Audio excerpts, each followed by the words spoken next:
Rape is a violent and brutal act against women. But what happens on rare occasion when women become pregnant by their assailant? Should abortion be an option? Today you'll meet individuals who are directly involved in these types of situations. Their comments may surprise you, and it may change the way you view pregnancy conceived in rape. Stay with us. Liz Carl is a graduate student at the University of Louisville, but just 5 years ago an event occurred that changed her life forever. In October of her senior year, Liz accompanied some friends to a college Halloween party in Lexington, Kentucky. She briefly met a guy, and when the party ended, he followed her home. He said he was just waiting for a ride, but while they were waiting, he drugged and raped Liz. Do you remember the incident at all? Whatever drug that he gave me kind of blocked my memory out. So the next morning when I woke up, I had a memory of crawling to the bathroom. I guess I just let myself believe that it didn't happen because I didn't remember it, and I didn't want it to happen. When did you first suspect you might be pregnant? When a little thing called Mother Nature forgot about me, and taking the pregnancy test, having a positive test that not only confirmed, that I was pregnant, but it also confirmed the fact that I was raped. Because at that point I didn't have any memory. When I was 17, no one's ready at 17 to have a child. Did you ever consider an abortion? Absolutely. Absolutely. I knew all about the pro-life issue. I knew all about abortion. And at that moment, everything just went out the window.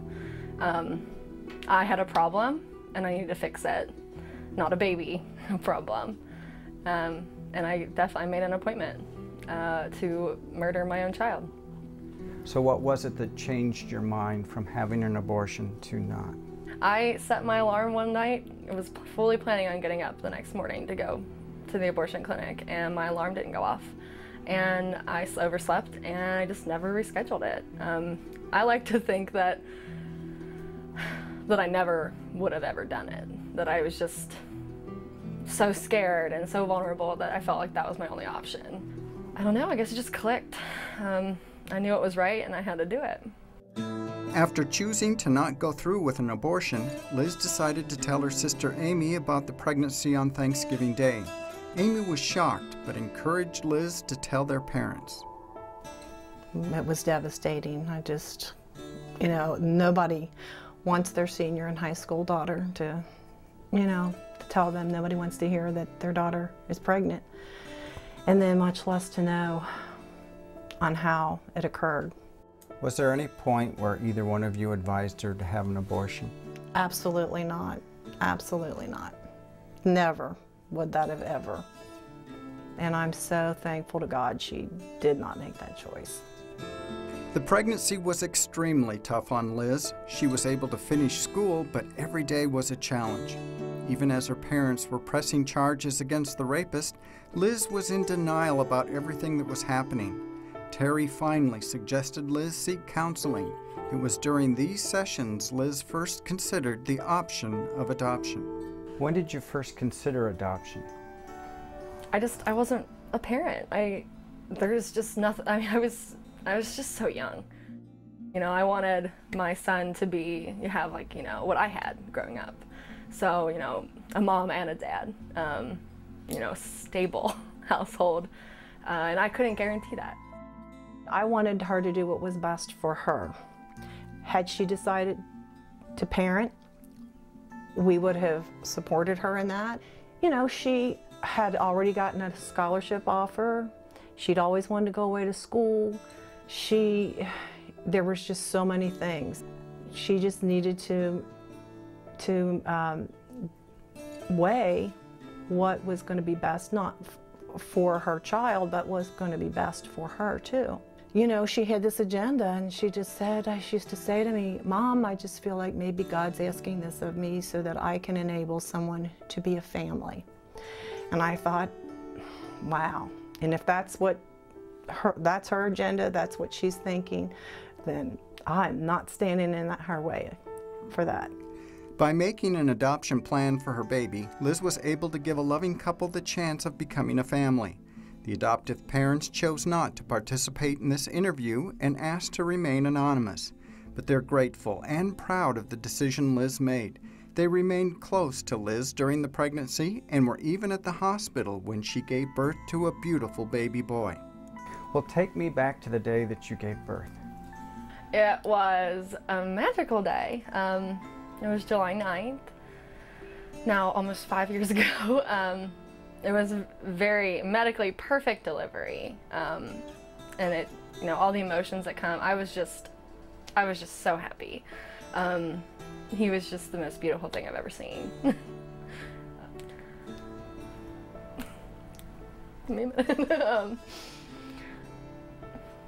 It is almost unexplainable how much joy that you feel when you get to see your baby for the first time, especially after all we had been through in the last 9 months, just me and him. So it was beautiful. It was magical. When we return, we'll meet the head of a Christian rock band whose story had an unconventional beginning.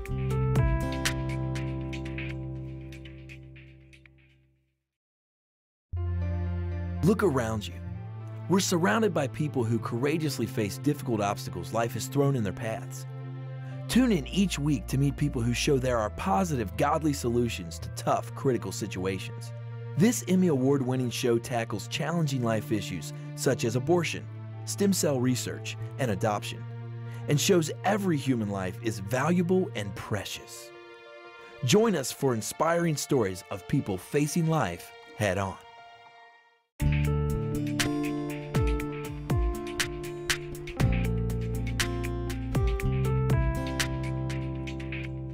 Jason Lovins of Ashland, Kentucky has been the frontman of the Jason Lovins Band for the past 12 years.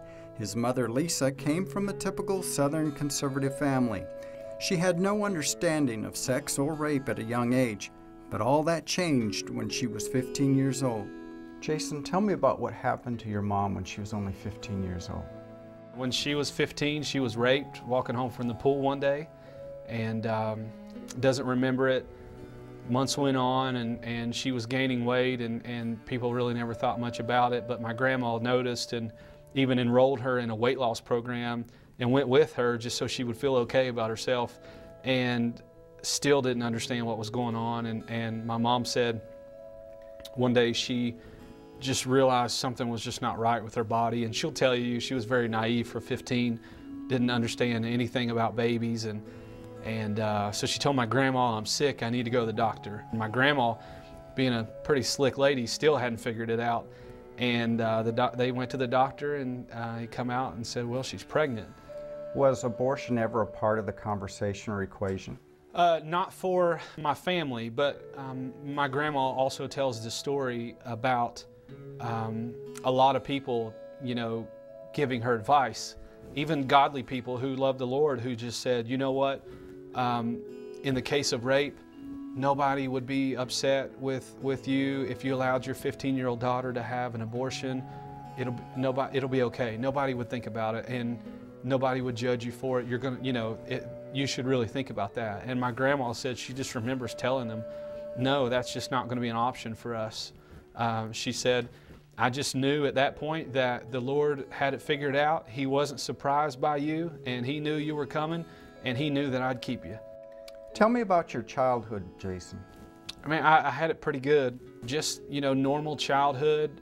Didn't really tell anyone about my story. I just remember not wanting people to feel sorry for me. Don't feel you missed out on anything growing up? I don't. My grandpa I was really close to him growing up. I mean, he did all the dad things with me. And then my mom has a younger brother who is 11 months younger than her. And he always went out of his way to be a dad for me in certain things. I just had so much love coming from so many places. As I look back on it, I just don't think I ever missed it. When did your grandparents and your mom tell you about the circumstances of how you were conceived? I don't think I was more than 5 years old, because I'm assuming that I just was probably starting to ask questions like, well, how come I don't have a dad and everybody else does, you know? I remember we had these bar stools in our kitchen, and I remember my grandma set me on the bar stool and explaining to me that your mom was raped, it was a really bad thing. I'm sure I didn't understand what rape was, but I guess I had a name to associate with what happened. But I just remember her telling me, this is why you don't have a dad, we don't know who it is, and but you're going to be okay because we love you and you have a Heavenly Father who loves you more than you'll ever understand. Were they ever concerned that you might be traumatized over this knowledge? They really went out of their way to make me feel just so loved and just special. Like, I always remember just feeling special. Well, what made you start telling your story? You know, it just kind of happened when we started singing locally. I just started sharing it. And then after maybe the first or second time, I realized the impact that it had on people. And then I thought, okay, I have to keep sharing this because it's easy to talk about. I didn't have anything to do with it. I'm just a product of it. So it kind of pointed back to the Lord and how awesome God is to orchestrate things like this. What kind of reactions do you get from people? It's pretty neat. People just need to see that, you know what, they're going through something so bad, so terrible, but there is light at the end of the tunnel, and through Jesus, things really work themselves out if you allow them to. And I've experienced that. So it's just neat to kind of give people hope through my story. Coming up, we'll hear from Jason's band members about how his story has impacted their lives.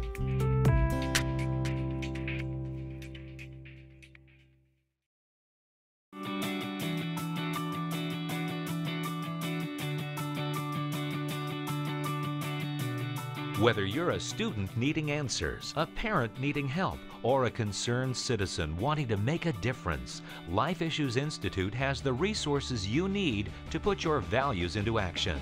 Life Issues Institute is an international educational organization committed to protecting innocent human life. Life Issues Institute knows what it takes. That's why millions throughout the world turn here for help. Life Issues Institute has authored more pro-life publications than any other entity in the world, and its materials are printed in over 30 languages. Radio broadcasts, newsletters, and a website filled to the brim with the answers you're looking for are just a click away. Go to facinglife.tv and click on the link to Life Issues Institute to find out more about how you can change the heart of a nation.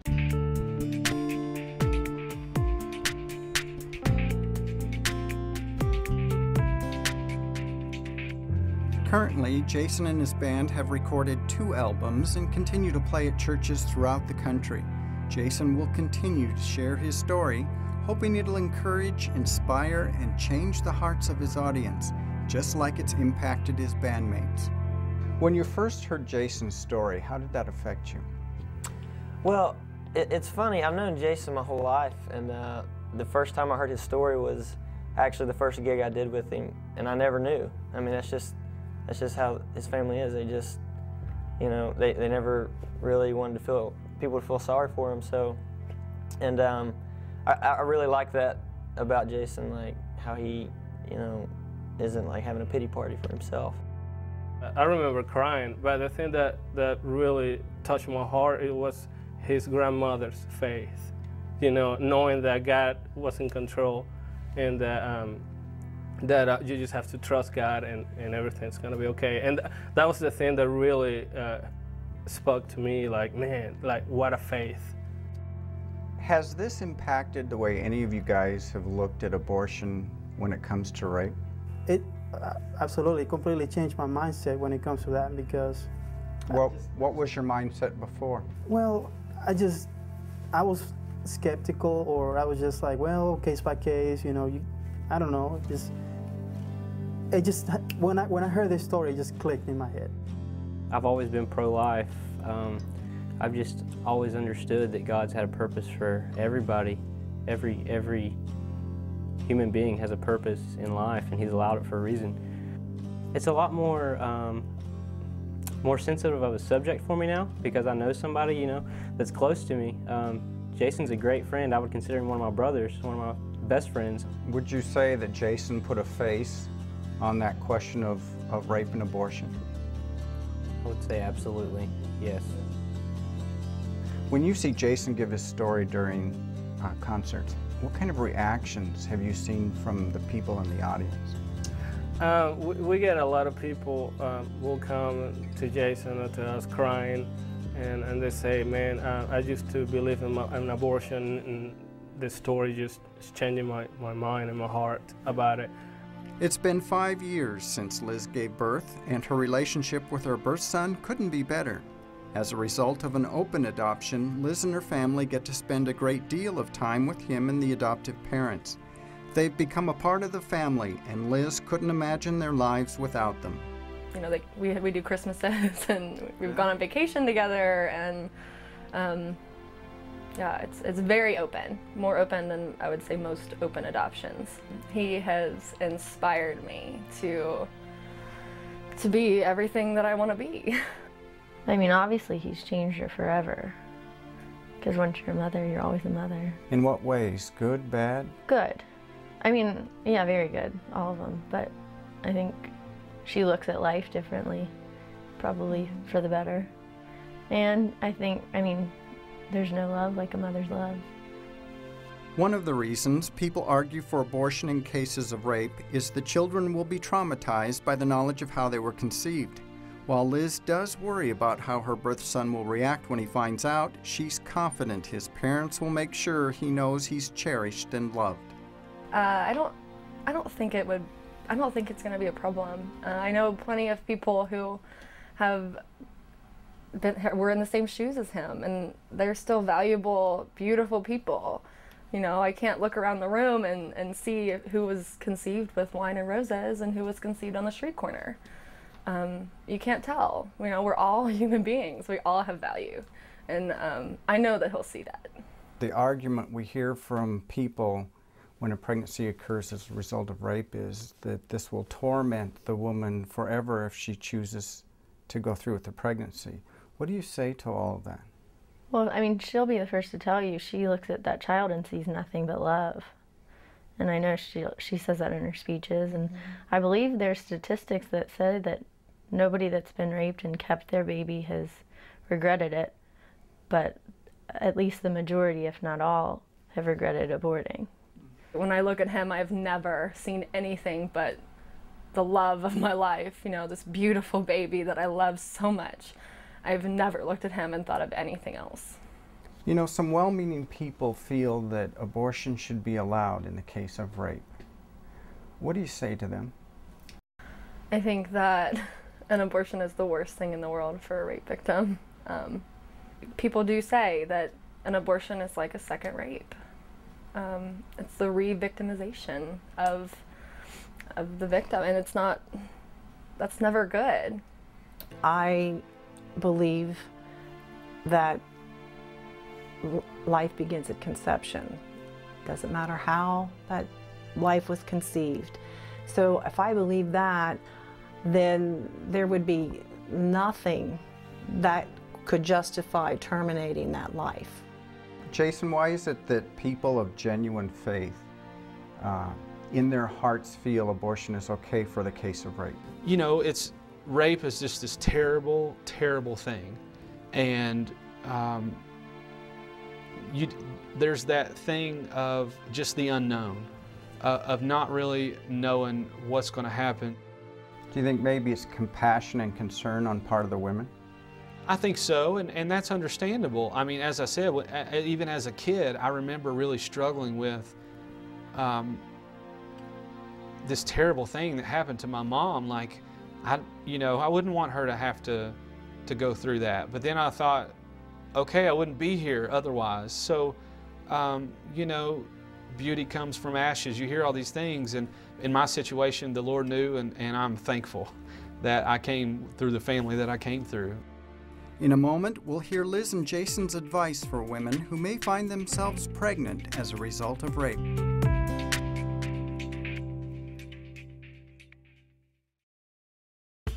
Look around you. Every day, heroes abound in our country. We're surrounded by people who courageously face difficult obstacles life has thrown in their paths. Tune in each week to meet people who show there are positive, godly solutions to tough, critical situations. We'll tackle challenging life issues such as abortion, stem cell research, adoption, and abstinence, and show that every human life is valuable and precious. Join us for inspiring stories of people facing life head-on.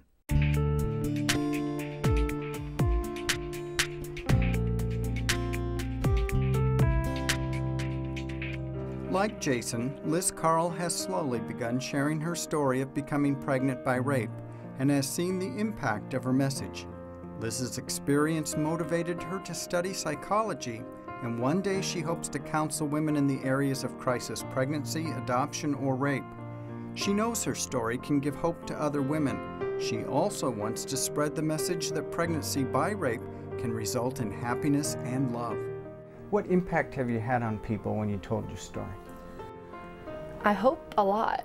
I always felt that I've been giving this life for a reason, and that reason is to share. You can do it.